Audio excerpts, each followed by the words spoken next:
tagalabas ng PDEA kasi bakit yan nagkalat at nakikita namin sa social media. Totoo talaga yan, papel na yan. Ay, hindi na niyo ako kailangan kumbinsihin pa. Totoo yan. Senator Bato, sir, before kayo pasa kay Ma'am Lorraine, maganda yung inyong paliwanag. Hindi nyo layunin na i-persecute o targetin sa inyong hearing ang magiging mga mapangalanan o ma-reveal sa revelations nitong whistleblower, so to speak, na si Jonathan Morales, ex-PDEA investigator. Pero kung may mga tatamaan, may karapatan naman sila at may venue na magpahayag. They can even visit your committee hearing and explain their side. Like si actress Maricel Soriano, si Senator then and now President Bongbong Marcos Jr. Oportunidad din ito sa kanila. Senator Bato, tama yung sinasabi mo na hindi mo sinasadya at sasadyain na sila ay mailantad, pero kung sila ay mailantad sa proseso ng revelations of a live witness, they can go to your committee hearing or even if they want to be invited formally to shed light in this very serious na mga revelations. But nonetheless, ang sinabi mo, tama bang kuha namin, na ang target mo, papaano nagkakaroon ng security leakage because you are confident enough. Based on your physical examination of the documents, it appears that this is existing or was existing. And pangalawa, sinabi mo, there is a so-called positive assertion on the live witness na kinikilala niya na siyang gumawa at nagpirma nito. Tama bang kuha namin sa tumbok ng gusto mong maabot initially? Tama ka, kay Rick. At in fact, sa next hearing sa May 7, I am inviting Maricel Soriano. What about the President? Maricel Soriano. Huwag muna tayo haabot doon na tadahanin natin, Eric Norel. Sige lang, hantong dyan kung kinakailangan. Yes. Pero unahin muna natin si Maricel Soriano. Okay. Sir. Thank you, sir. Yeah. You said earlier that you will let the chips fall where they may, di ba? Kahit na sino matamaan dito, basta sa katotohanan, right? So, yes. So for me, one of those glaring issues here, mabigat na issue, is the cover-up of a senator by the Executive Secretary Paquito Ochoa. Will Paquito Ochoa be invited sa Senate? Yes. Oh, yes, okay. He is invited. And sir, follow-up question, kung umabot sa punto na ang tatamaan dito ay si Paquito Ochoa at ang Pangulo, hindi tayo titigil o titigil ka na, sir? Wala tayo. Patuloy natin hanggat hindi natin get to the bottom of it. Kasi sir, Kasi sir, ang nababasa ko kasi sa comments, nagpe-play safe ka daw. Nagugulat ako sa ganong statements. You're playing safe because you're a re-electionist. And to my mind, I want to ask you this question, are you not afraid? On the contrary, I was telling myself he's very brave because you're going against an incumbent, a president.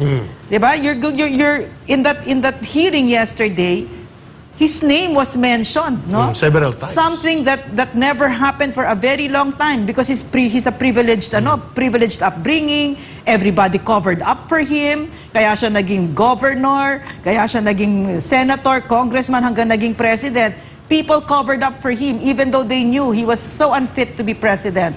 So my question to you here, sir, hindi ka ba natatakot that you're going against an incumbent whose track record from the past 2 years that we've seen, is very ruthless towards his perceived political enemies, and he has a lot of money. In fact, the corruption right now is rampant and shameless. Hindi ka natatakot? Yes, your reaction, Senator Bato. I swear to God, hindi ako natatakot kahit sino man kahit na aabot pa ito investigasyon natin kay Joe Biden, kahit sino pang aabutan sa investigasyon natin, hindi pa ako natatakot because naniniwala ako na sabi ng ating konstitusyon na ang Kongreso, particularly ang Senado, ay co-equal branch of government. Correct. Ng Malacanang.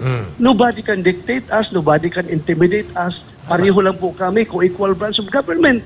So, asahan po ninyo na hindi tayo magpapatakot, hindi tayo magpapa-intimidate, hindi tayo magpapa-influensya. But, asahan rin ninyo naman na magiging patas tayo at fair tayo sa ating gagawing hearing. Hindi ako nagpapadala kay Eric sa mga insinuations ng mga kung sino-sino bang mga vlogger dyan na gusto talagang asking for blood. No, please allow me to have my own objectivity as far as this inquiry is concerned. Klaro. Klaro, sir. Okay, so- Very good on that, sir. Saludo kami dyan. Sir, pero naiintindihan nyo ba, sir, no? Kasi we also know Maharlika. No? And she's been very, very passionate about this, no?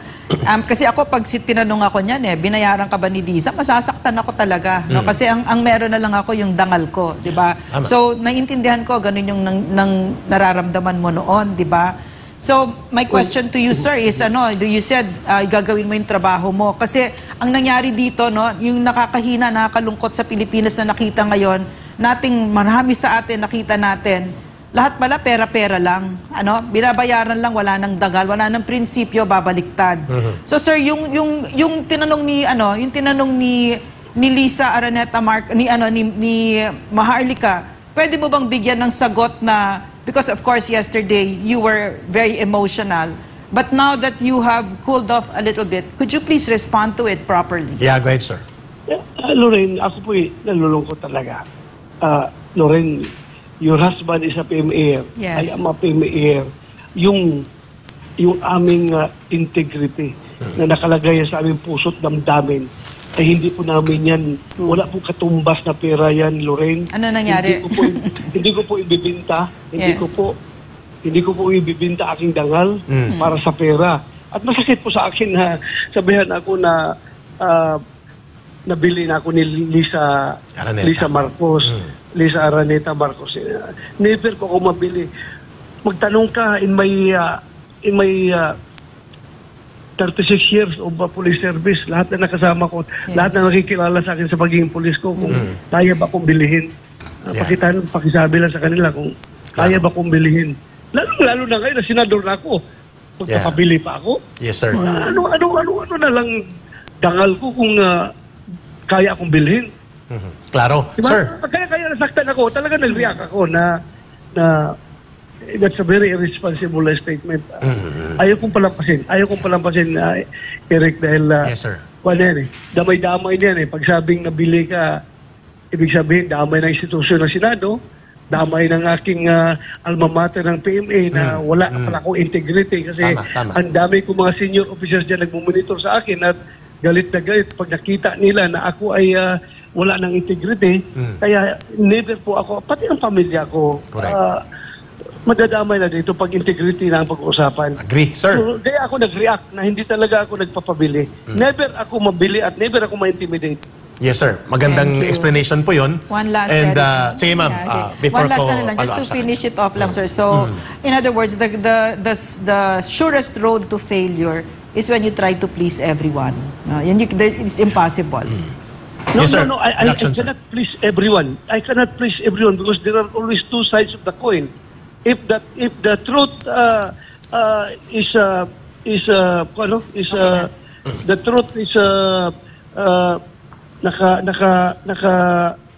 naka-incline towards one side, wala akong magawa. Basta, I will stick with the truth. So, kung yung tatamaan, talaga magagalit sa akin. At saka yung hindi masatisfy yung kanilang last for whatever, kung anong meron sila, hindi ko po sila masatisfy. Basta ako, I will stick with the truth. Yes, sir. Very good. Opo. Senator Bato. As I've said, Eric, nagkakandak po ako ng investigation not to satisfy yung kagustuhan ng ibang tao dyan. Yes. Nagkandak ako ng investigation to achieve the truth. Correct. Na makukuha ko yung katotohanan. At ang katotohanan na yan, sir, ay matagal na inaasam ng sambayan ng Pilipino. In fact, the scandal and the allegations, the pervasive revelations against the President ay December pa or November last year lumalabas na. And no less than the former President, Rodrigo Roa Duterte, in public speech, in-identify niya ito. Ang mga pangyayari, circumstansya, and mga dokumento. At ngayon, the only senator kahapon na naglakas ng loob, na tumindig na bigyang daan, na mabigyan ng official channel of revelations under oath and then subject to national scrutiny, ikaw pong gumawa kahapon. Yes. And we will be very straightforward to you, sir. Your holding of this kind of Senate committee investigation before the public eye and before the world and the country cannot be stopped anymore dahil nabuksan na po ang pagkakataon na mailalantad ang mga bagay na gustong itanong ng mamamayang Pilipino sa Pangulo ng Bansa.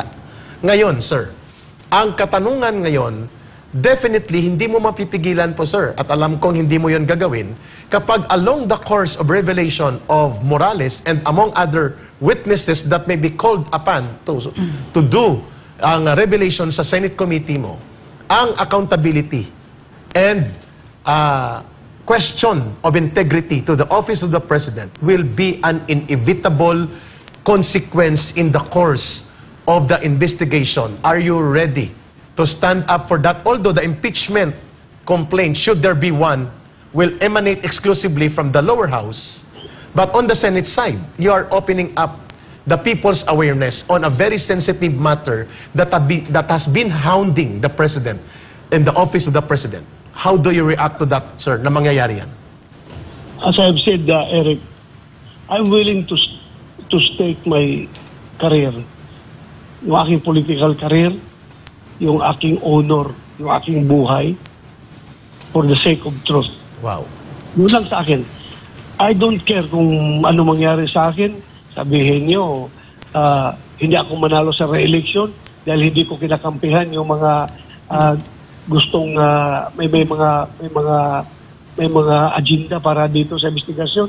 Oh, I don't care, Eric. Wala akong, basta sa akin, I will stick to the truth.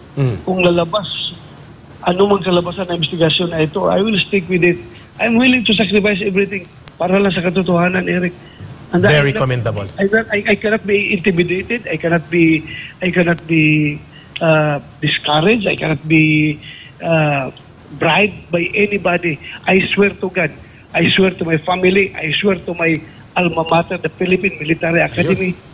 And I swear to the Senate na I will uphold the doctrine of separation of powers and I will hold it dearly, yung aming pagiging co-equal branch of government na hindi pwedeng diktahan ng ibang branch of government. Claro. Sir, saludo, sir, for that. Saludo. So, sir, maraming salamat, sir, kasi ang SMNI, no, kami, we've been on the receiving end also of yung integrity ng Congress, ng Senate.